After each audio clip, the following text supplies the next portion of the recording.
అందరికీ నమస్కారం. ఉట్టికెగరలేనమ్మ ఆకాశానికి ఎగిరిందంటారు. ఈ సామెత పెద్దలు ఎందుకు చెప్తారంటే గనక కింద ఉట్టే అందదు కానీ పైన ఆకాశంలో ఉన్న చందమామలు పట్టుకుంటారని చెప్పి ఎవరో ఛాలెంజ్లు చేశారంట. అప్పట్లో సవాల్ చేసేవాళ్ళంట.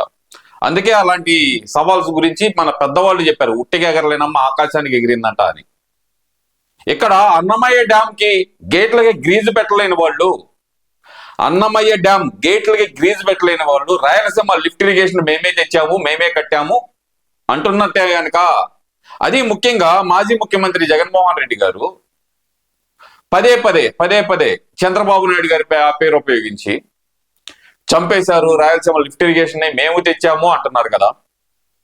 అయ్యా జగన్మోహన్ రెడ్డి గారు, మీకు ఒక సూటి ప్రశ్న. రాయలసీమ లిఫ్ట్ ఇరిగేషన్ తెచ్చిన మీరు అన్నమయ్య డ్యామ్ కి గేట్లకి గ్రీజ్ ఎందుకు పెట్టలేకపోయారు?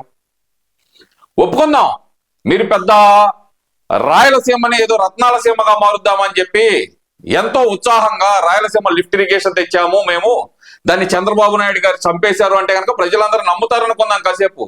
కానీ నేను ఒక సూటి ప్రశ్న వేస్తున్నా మిమ్మల్ని. తిరుపతి జిల్లాలో ఉన్న అన్నమయ్య డ్యామ్ అనేది కొట్టుకుపోయింది, గుర్తుందా మీకు? ఆ అన్నమయ్య డ్యామ్ కొట్టుకుపోవడానికి ప్రధాన కారణం ఏంటంటే కనుక గేట్లు ఆపరేట్ కాకపోవటం. గేట్లు ఆపరేట్ ఎందుకు కాలేదయ్యా అంటే కనుక, గేట్లు ఆపరేషన్ చేయడానికి కానీ లేదంటే ప్రాజెక్ట్ మెయింటెనెన్స్ చేయడానికి కానీ 1,14,00,000 రూపాయలు అనేది శాంక్షన్ చేయక, ఆ గేట్లకి గ్రీజు పెట్టక, సమయానికి ఫ్లడ్ వచ్చిన సమయానికి ఆ గేట్లు అనేది ఆపరేట్ కాక అన్నమయ్య డ్యామ్ కొట్టుకుపోయి ప్రపంచంలో ఎక్కడ జరగలేదు ఇంతవరకు ఒక డ్యామ్ కొట్టుకుపోవటం అనేది. ఫస్ట్ ఇన్ ఆంధ్రప్రదేశ్ మాత్రమే జరిగింది. ఆంధ్రప్రదేశ్ లో జరిగిన సంఘటన మన భారతదేశ పార్లమెంట్ లో కూడా చర్చకొచ్చింది. ఇలా డ్యాము కొట్టుకోపోతే ప్రపంచ దేశాలు మనల్ని ఏ విధంగా చూస్తాయి అని చెప్పి పార్లమెంట్ లో చర్చ జరిగింది. అంతటి గనుడైన జగన్మోహన్ రెడ్డి ఈ రోజు బయటకు వచ్చి రాయలసీమను రత్నాల సీమ చేద్దాం అనుకున్నాను నేను అంటూ ప్రగల్భాలు పలుకుతుంటే వినేవాళ్ళు ఎలా కానొస్తున్నారు మిస్టర్ జగన్మోహన్ రెడ్డి? నాకు అర్థం కావట్లేదు. ఒక ప్రాజెక్ట్ గేట్లే మెయింటైన్ చేయలేను నువ్వు, ఇవన్నీ చేశాను అంటే గనక, ఏది రాయలసీమ లిఫ్ట్ ఇరిగేషన్ నే ప్రారంభించాను అంటే గనక జనాలు ఎలా నమ్ముతారు? ఇక ముందుకు వెళ్దామండి. మన జగన్మోహన్ రెడ్డి గారు ఏదో మాట్లాడుతున్నారు, ఆయన మాటల్లోనే వింటూ అయితే గనక విశ్లేషణ అయితే చేద్దాం మనం.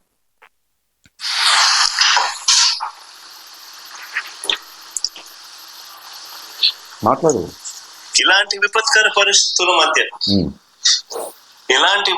పరిస్థితుల మధ్య మా ప్రభుత్వం అధికారంలోకి వచ్చిన తర్వాత 2019లో ఈ పరిస్థితిని చక్కబెట్టడం కోసం అడుగులు పడ్డాయి. ఏం అడుగులు పడినాయి? అందులో భాగమే రాయలసీమ లిఫ్ట్ ఇరిగేషన్ ప్రాజెక్టు పెట్టాం. రాయలసీమ లిఫ్ట్ ఇరిగేషన్ ప్రాజెక్టు పెట్టామంటున్నారు కదా. అయ్యా జగన్మోహన్ రెడ్డి గారు, సూటిగా కొన్ని క్వశ్చన్స్ అడుగుతారు మిమ్మల్ని. అంటే ఈ మధ్యకాలంలో కొంతమంది వైసీపీ కార్యకర్తలు కానీ, వైసీపీ నాయకులు కానీ, లేదంటే కనుక వైసీపీ ద్వారా రన్ అవుతున్న పెయిడ్ మీడియా ఛానళ్ళు కానీ ఒక క్వశ్చన్ అయితే రేపుతున్నాయి కదా. అమరావతి ప్రజల కోసమే, లిఫ్ట్ ఇరిగేషన్ ప్రజల కోసమే అంటున్నారు. మరి అమరావతిని 5 సంవత్సరాల పాటు ఎందుకు కట్టలేదు జగన్మోహన్ రెడ్డి? ఇది వైసీపీ నాయకులు నడిపే పెయిడ్ మీడియా ఛానల్కి నాకు క్వశ్చన్. అలాగే ఇంకో క్వశ్చన్ కూడా ఉంది. KRBM Krishna river board management కి లేఖ ఏమన్నా రాసావా మాకు అనుమతులు కావాలని? అక్కడి నుంచి KRBM అనుమతులు ఏమన్నా తీసుకున్నావా? ఏది రాయలసీమ లిఫ్ట్ ఇరిగేషన్ కి తీసుకోలేదు. సెంట్రల్ వాటర్ బోర్డు అనుమతులు ఉన్నాయా? అనుమతులు తీసుకోలేదు. అలాగే నేషనల్ గ్రీన్ ట్రిబ్యునల్ అనుమతులు తీసుకున్నారా? అనుమతులు తీసుకోలేదు. మరి అడుగులు పడినాయి అని అలా చెప్తున్నారు. ఇన్ని అనుమతులు లేకుండానే, అంటే ఒక 1000 కోట్లు మేము పెట్టేశాం, మా అనునయాల కోసం కాంట్రాక్ట్ ఇచ్చేసాం అంటూ, ఇది మీ అనునయాల కోసం కాంట్రాక్ట్ ఇచ్చేసామంటూ అక్కడ 100 కోట్ల పని జరిగితే 1000 కోట్లు శాంక్షన్ చేసి అవన్నీ ఒక్కసారిలోకి వేసుకొని ఈరోజు బయటకు వచ్చి ముసలి కన్నీరు కారుస్తున్నారా? ఆలోచించాలి కదా. ఇన్ని అనుమతులు తీసుకోకుండా నేషనల్ గ్రీన్ ట్రిబ్యునల్ కానీ, లేదంటే గనక KRBM కానీ, సెంట్రల్ వాటర్ బోర్డు కానీ ఈవెన్ సెంట్రల్ పర్మిషన్ కూడా తీసుకోకుండా ఒక ప్రాజెక్ట్ మొదలు పెడితే కనుక ఎవరు అనుమతిస్తారు నీకు? మాట్లాడు. 800 అడుగుల్లోనే మనం కూడా 3 టీఎంసీలు నీటిని తీసుకొని వెళ్ళే వెసులుబాటు క్రియేట్ చేసాం. ఇక్కడ అందరు గమనించండి, వెసులుబాటు అంటున్నారే తప్పితే నేను ఇది క్లియర్ గా చేశాను అని చెప్పలేకపోతున్నారు జగన్మోహన్ రెడ్డి. ఎందుకంటే ఏ అనుమతులు తీసుకోలేదు కాబట్టి.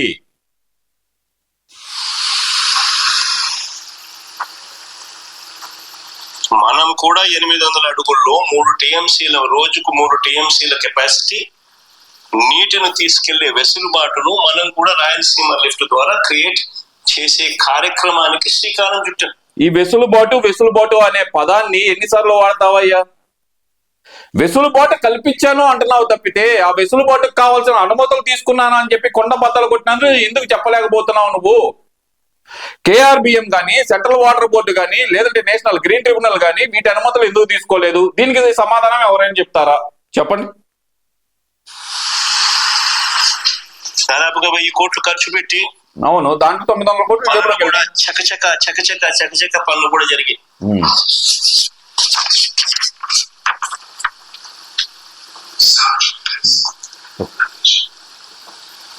చంద్రబాబు నాయుడు గారు అనే వ్యక్తి మా ప్రభుత్వానికి పేరు వస్తుందని, ఈ ప్రాజెక్ట్ ఎక్కడ పూర్తవుతే ఎక్కడ జగన్ కు మంచి పేరు వస్తుందేమో అని చంద్రబాబు నాయుడు గారు తన టీడీపీ కార్యకర్తల చేత దీన్ని అడ్డుకునే కార్యక్రమంలో భాగంగా కేసులు కూడా ఇచ్చిన వ్యక్తి చంద్రబాబు నాయుడు. ఇక్కడ నాకు నవ్వు వస్తుంది. ఏమనుకో మాకండి, టీడీపీ కార్యకర్తలు కేసు వేసారంట దాని మీద.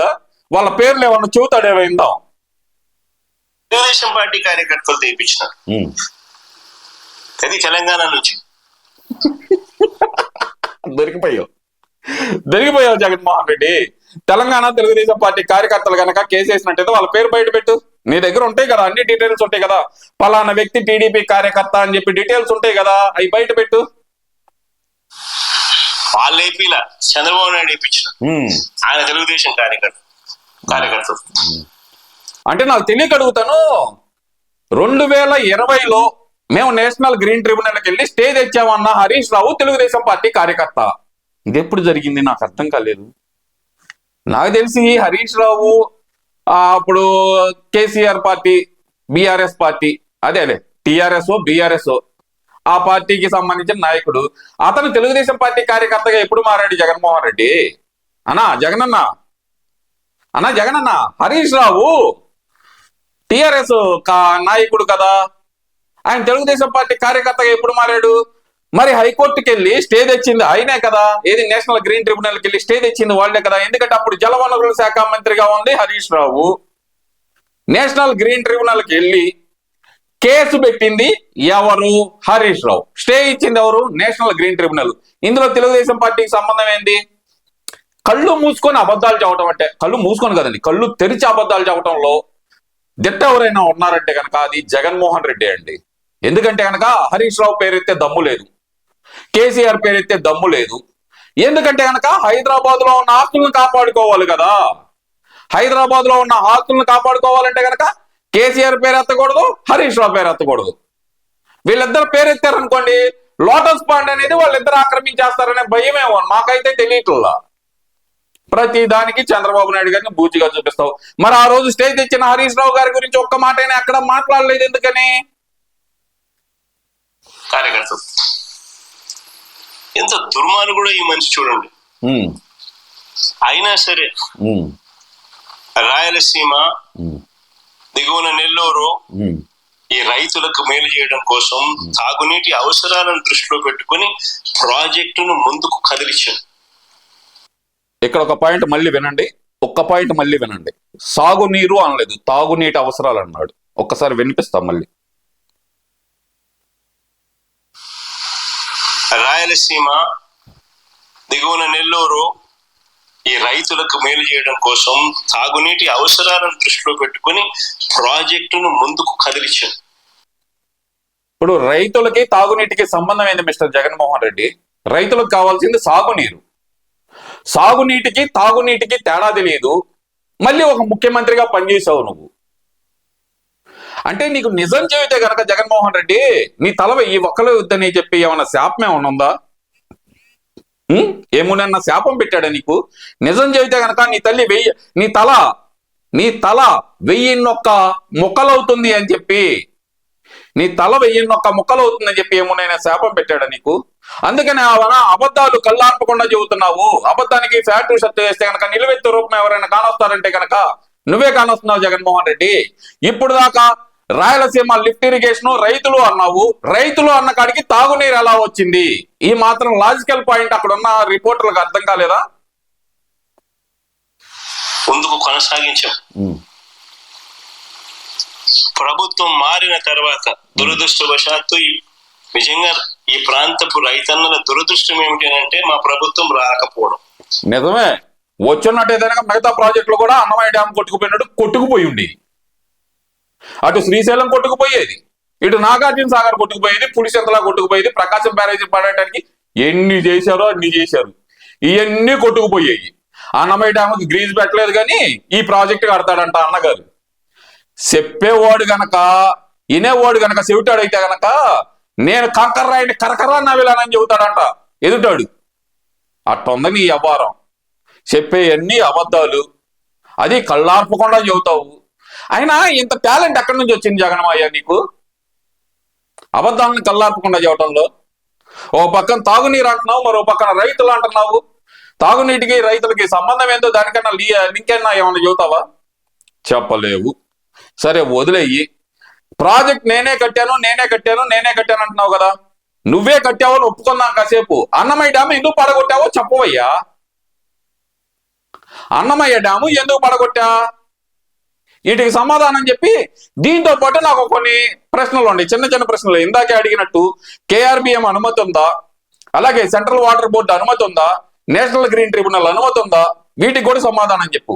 మళ్ళీ దీని తర్వాత చెబుతాడండి చంద్రబాబు నాయుడు గారు 2024 డిసెంబర్లో ఒకసారి, 2025లో ఒకసారి ఏదైతే కనుక సెంట్రల్ వాటర్ బోర్డు అక్కడ కమిటీ ఏర్పాటు చేస్తే అంట చంద్రబాబు నాయుడు గారు నోరు మెదపలేదంట. మరి చంద్రబాబు నాయుడు గారు నోరు మెదపకుండానే మీకు మళ్ళీ నేషనల్ గ్రీన్ ట్రిబ్యునల్ కి ఈ కేసును పరిశీలించండి అని చెప్పి రాష్ట్ర ప్రభుత్వం లేఖ రాస్తుందా? అనుమతులు కావాలి మాకు, రాయలసీమ లిఫ్ట్ ఇరిగేషన్ కావాలని చెప్పి అనుమతులు కావాలని చెప్పి లేఖ రాస్తుందా? 2020లో ఆగిపోయిన ప్రాజెక్టుకి 2021లో నువ్వేం చేసావు, 2022లో ఏం చేసావు, 2023లో ఏం చేసావు? నువ్వు ఎందుకని పోరాటం చేయలేదు? ఎందుకంటే నువ్వు పోరాటం చేస్తే కనుక అక్కడ లోటస్ పండు ఎగిరిపోయింది, నీదైతే ఆస్తులు ఉన్నాయో అవన్నీ ఎగిరిపోతాయి. హరీష్ రావు అలాగే చూస్తే కేసీఆర్ వీళ్ళందరినీ ఆస్తి అంతా దుబ్బేస్తారేమన్నా భయపడి కదలకుండా ఉన్నావు. స్టేజ్ ఇచ్చిన హరీష్ రావు గురించి మాత్రం ఎక్కడ మాట్లాడే దమ్ము ధైర్యం లేదు. తెలుగుదేశం పార్టీని అంటానికి మాత్రం నోరు వచ్చింది. అంతేనా? వేసింది తెలుగుదేశం పార్టీ కార్యకర్త అంటున్నావు కదా, స్టేజ్ ఇచ్చింది హరీష్ రావు. మరి హరీష్ రావు తెలుగుదేశం పార్టీ కార్యకర్త ఎలాగయ్యాలో ప్రజలకి నిరూపించాల్సిన బాధ్యత జగన్మోహన్ రెడ్డి మీదే ఉందని తెలియజేసుకుంటూ ఉంటాం మరి.